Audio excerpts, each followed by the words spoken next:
Y estamos charlando con la doctora Elisa Raida. Elisa Raida es conocida de hace muchos años, es nuestra ginecóloga de confianza, ginecóloga del Hospital Santoyani, del querido Hospital Santoyani. Bienvenida, Elisa, a este espacio. Gracias. Bueno, y vamos a hablar de un tema que es muy común.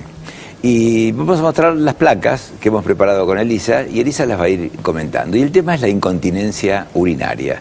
¿En qué consiste la incontinencia urinaria? Claro, es la incapacidad que tienen las personas, o la mujer en este caso, para poder controlar la micción, o sea, para controlar la pérdida de orina, ¿no? Y ahí dice que puede ser por músculos debilitados o hiperactivos. Sí. El músculo hiperactivo es el músculo propio de la vejiga, que es el detrusor. Sí. Eso es para la incontinencia de orina de urgencia o de apremio. Y en cambio los músculos debilitados son los del piso de la pelvis, que son los que sobreestiran, por ejemplo, cuando hay un embarazo muy severo, un parto muy laborioso. Entonces en esa zona se distienden los músculos, se desgarran a veces y quedan debilitados. Cuando llega la menopausia, con la pérdida de las hormonas, esto se intensifica aún también. Si la paciente es obesa, todavía se agrava más. Y si la paciente es muy delgada y muy debilitada, también le pasa. Acá lo que dice que es un problema social, higiénico y psicológico. Y sí, ¿Por qué es eso? la deteriora muchísimo, es decir, empeora muchísimo su calidad de vida. Porque es esa mujer que, por ejemplo, si es la incontinencia de orina de esfuerzo, bueno, esa mujer no tenía ningún deseo de orinar. En un momento dado tose, se ríe, corre, hace un esfuerzo cualquiera y se le escapa. Entonces tiene que tener protectores, hasta teniendo relaciones sexuales, imagínense, se le puede escapar. Entonces eso es debido, como yo dije, a la debilidad. Y la musculatura que une, que mantiene la vejiga en su posición junto con la uretra, esa está debilitada. Entonces cuando la mujer hace el esfuerzo, no es que la vejiga se contrae nada, se le escapa, directamente no lo puede. A ver, en la próxima placa, hay formas leves. Lo que tenemos es la frecuencia, que es muy alta. Sí. Porque dice 20% entre Pero fíjense, 30... 20%, a veces hasta un 5% menos de 25 años. Menos de 25 años. En el 5 puede haber un 5%. Mire, 20% entre los 30 y 64, y 40% mayores de 60. Pero, ¿por qué no consultan? Porque para ellos es una situación un poco vergonzante. Y por eso el 10% solamente consulta. Y más aún, a veces somos nosotros los que tenemos que indagar sobre eso y para que lo diga. Claro, porque le digo, señor, usted se tiene que hacer una ecografía transvaginal. Dígame, ¿necesita o usted retiene la orina? Y ahí dice, no, a mí se me escapa un poquito, se me escapa, se minimiza. Claro. Entonces, el objetivo de del programa, de este espacio del día de hoy, es generar conciencia para que la gente vaya más a hacer la consulta. Vamos a ver la próxima placa. A ver, Elisa. Bueno, ahí tenemos la de incontinencia de esfuerzo, que es la que dije que era por el debilitamiento del piso pelviano, es decir, y que se debe generalmente, pero también puede tener como precedente alguna cirugía que se le hizo a la señora, en la pelvis, alguna cirugía ginecológica, pero generalmente es posparto, es decir, de un parto laborioso y después tenemos varios partos. La otra, la de apremio, que decía que el músculo está hiperactivo. La mujer tiene deseos imperiosos. ¿Y a qué se debe el músculo hiperactivo? Ahora te digo, pero lo que la mujer siente es el deseo imperioso de ir a misionar y la sensación desagradable de que no sabe si llega al baño o no llega al baño. Ahí está. Entonces, a veces son problemas neurológicos centrales y hay un 10% que en realidad no se sabe por qué. Vamos a ver la próxima. En la próxima neurológicos centrales, o también a veces la diabetes que deteriora la parte periférica también, claro. Y acá están los síntomas. Dice que puede ser... No lo puede controlar, tanto en una forma como en la otra. No lo puede controlar. En realidad, en la continencia de orina de esfuerzo, o sobre todo la de urgencia, sí puede, en cierta manera, si uno la empieza a arreglar, es decir, decirle, señora, mire, páutelo, haga cada tanto tiempo, trate de ordenarse y trate, digamos, de espaciar cada vez el intervalo. No tome tantos líquidos cuando tiene que salir, no tome mucho líquido cuando de noche. Claro, porque de noche también la despierta, la altera mucho, se pone irritable, le altera mucho la calidad de vida. En esa misma placa teníamos otra de las... Ya ves ahí, por ejemplo, el problema coital, que es cierto, tienen incontinencia de orina. Por eso ves el embarazo, la multiparidad, después del parto, el parto muchas veces trae un prolapso, y el prolapso va acompañado a veces de incontinencia. Y la menopausia, ¿por qué? Por la falta de hormona. Sí, había una cosa que decía una plaquita anterior, que decía ardor, ampollas y dolor en el coito. Eso ya lo habías explicado. El dolor sí, claro, ese es por el escape. ¿Y las ampollas? Las ampollas, y porque se irrita todo, muy irritado, y porque el médico tiene que descartar que no haya un proceso infeccioso en la orina. Ahí Así, está. con un simple sedimento urinario, eso ya lo ayuda. Pero si no, hace un urocultivo y lo puede detectar. Bien, entonces acá terminamos, bueno, estábamos en la plaquita de los factores de riesgo, que era embarazo, multiparidad, claro, posparto, prolapso y menopausia. Y menopausia por la falta de la hormona. Ahí está. Vamos a ver la próxima, entonces. Bueno, los ejercicios que le pedimos a la señora, sí. Es decir, ¿qué resultados tenemos si la incontinencia es leve? Sí. Si es leve, tenemos hasta un 50% de resultados con tratamiento médico.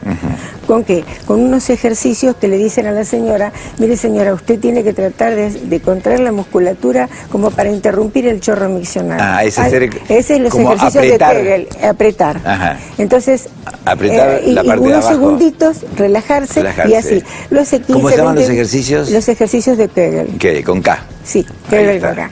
Entonces, ella hace eso varias veces al día, puede hacerlo mientras lava los platos, claro, mientras lee, mientras contraer y aflojar, contraer y aflojar. Eso, lo hace varias veces al día, sí. Y con el tiempo, y haciéndolo entre 3 y 6 meses, a veces puede tener un 50% de mejoría solamente con eso. Mejoría y a veces curación también, ¿no? Ahí está. Pero si es leve. Si es leve. Después tenemos... Pero, ¿qué pasa si no es leve? Bueno, ahí hay que hacer estudios urodinámicos, porque se lo va a exigir incluso la obra social, sí. Y una vez que ya se categorizó bien el problema, entonces se le propone una cirugía. No, pero ahí decía estrógenos antes. Bueno, entonces, le damos eso el me gustaría antes porque, de llegar a la cirugía que me expliques eso. Claro, el estrógeno lo damos, ¿por qué? Porque el estrógeno tiene muchos receptores en ese lugar, sí. Y fortalece una palabra. Por eso cuando la mujer entra en la menopausia es cuando más se nota. Casi todas las consultas vienen después de los 40, 45 años, cuando ya la actividad ovárica ya empezó a declinar. Ajá. Entonces, eso es lo que nos hacemos y eso es por lo que le damos cremas locales, óvulos locales, con estrógenos. Con estrógenos para fortalecer. Estrógenos débiles que no actúan sobre el resto del organismo, sí. Sino que se enfocan su acción sobre toda la parte de la vejiga y la... Y ahí en la placa lo que pusimos fue dispositivos. Cuando decimos los dispositivos son unos pequeños conitos que se utilizaron, sí. Que acá no entraron mucho, digamos, en la práctica. Sí. Son, digamos, del mismo tamaño, se colocan en la vagina, sí. Y van aumentando los pesos. Es para decirle a la mujer cuáles son los músculos que tiene que contraer. Y cada vez con más fuerza para poder sostener el peso. Claro, para que no se caigan. Pero en realidad no sé. También se hicieron estimulaciones eléctricas pasivas, pero tampoco. Bueno, y ahora sí, digamos, a que esto tiene una cirugía. Tiene una cirugía, sobre todo la incontinencia, ojo, la incontinencia de orina de esfuerzo. Esa tiene una cirugía por vía vaginal, la de Kelly, y suprapúbica, como la de Marshall Mark y la de Bush. Esas son las tradicionales. Esos son nombres. Pero desde 1900... Para la gente, ¿qué implica? Eso, sí. Simplemente que se haga la corrección por vía abdominal o que se haga la corrección por vía vaginal.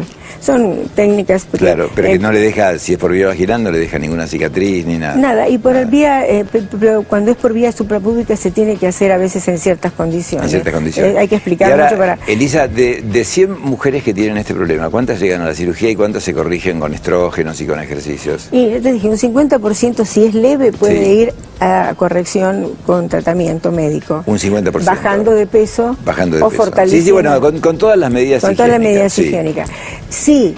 La paciente no, ya tiene que ir directamente a la cirugía. Pero ojo, desde el año 1996 se empezó a hacer un tratamiento de la minicirugía mini-invasiva. ¿Minicirugía? La cirugía mini-invasiva. ¿Qué quiere decir eso? Eso que utilicemos unas mallas de polipropileno, sí. Que son muy delgaditas, que tienen marquitas especiales, muy cortitas. Entonces se hace un pequeño tajito en la vagina, se labra un túnel y se coloca por debajo de la uretra eso. Ajá. Se puede hacer con anestesia general, fíjate qué interesante, ¿no? Con anestesia epidural y hasta con anestesia local. Sí. Y eso se coloca esa cintilla, y la dejan anclada ya en ese lugar. Las actuales técnicas tienen mucho menos complicaciones que las de antes, no complican la vejiga, los intestinos, no hay grandes pérdidas de sangre, no hay dolor. Y esto... y la paciente se va al día siguiente. Se va al día siguiente. Si no se trata, ¿cuáles pueden ser las principales complicaciones? Y si no se trata, sigue con prolapso, sigue con toda la irritación local, y la paciente no tiene calidad de vida, no puede salir a ninguna parte, no tiene un, digamos, no puede tener una vida social activa, porque si es la mujer que tiene incontinencia de esfuerzo, lo mismo, es decir, no sabe en qué momento se le va a escapar. Bien. Y la otra, lo mismo. Voy a saltar varias placas porque ya las estuvimos hablando. Hay una que dice, ¿cuáles son las medidas de prevención? Ah, no, pero nos falta una cosa que me parece muy importante. ¿Cuál nos falta? Que es la droga, la droga que se deben dar para la incontinencia de orina de esfuerzo, de urgencia. Sí. Esa, la de urgencia, son todos anticolinérgicos, pero todos afectan al sistema nervioso central, mareos, pérdida de memoria, etcétera. Bueno, también la vista, visión borrosa, constipación, alteraciones del ritmo cardíaco. Anticolinérgico es, para que tengan la gente la idea, es como los antiespasmódicos. Un antiespasmódico, es de la familia. Pero es de la familia, pero actúan de una manera mucho más lesiva. Pero el problema es que tiene una acción sistémica muy importante. Mire, si el paciente ya es de edad y tiene problemas neurológicos, si algo se lo agrava, es aún peor. Claro. Entonces, no teníamos con qué pelear mucho con ese tema, hasta que surgió una droga nueva, muy nueva, que es la darifenacina. Esa actúa selectivamente sobre la vejiga, sobre el receptor de la vejiga.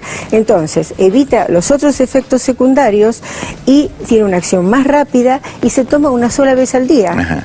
Y tiene es excelente, ¿no? Excelente. Porque ¿hay alguna forma de prevenir que esto aparezca? Y bueno, en primer lugar, si la paciente ha tenido un parto más o menos dificultoso, que la paciente haga ejercicios ya programados para que esto no se debilite. Darle hormonas cuando ya estamos en el medio, cerca del climaterio. Y, por ejemplo, hacer que la paciente no tome bebidas irritantes, por ejemplo, no mucho té, no mucho café, cuidado con la nicotina, claro, cuidado con la nicotina, cuidado con el alcohol, con el alcohol no. Y después decirle a la paciente, mire señora, no tome mucho líquido antes de ir a acostarse, o no tome, en fin, antes de salir, ¿no? Elisa, finalmente, ¿dónde pide ayuda? La señora nos está escuchando, la señorita dice, bueno, yo quiero ir, va a los servicios de ginecología. Va al servicio de ginecología, en general todos estamos con el conocimiento de cómo se maneja esto, y después entonces eso se deriva, según la situación, a la persona que le haga el estudio aerodinámico y después a la cirugía, si vemos que con el tratamiento que yo ya mencioné de los ejercicios de Kegel, las hormonas, etcétera, la bajada de pesos y todas las medidas de orden general, no cede, entonces, o si hay prolapso asociado, entonces ya allí la mandamos directamente a nuestro mismo equipo de ginecología, pero que haga la parte quirúrgica específica de este sector. Muy bien, entonces todos los hospitales, todas las obras sociales, todos los prepagos tienen centros de ginecología. Todos tienen centros. O sea que no hay excusa. No hay excusa porque tienen los elementos y porque hasta un PAMI te financia las cintillas de polipropileno para poder... O sea que es como el Papa Nicolau, no hay excusa para no hacerlo. No hay excusa para no hacerlo. Elisa, y aparte es tan rápido, tan fácil. Elisa, querida, muchas gracias. Estuvimos hablando con la doctora Elisa Rayda, ginecóloga del querido Hospital Santoyani, y estuvimos hablando de la incontinencia urinaria.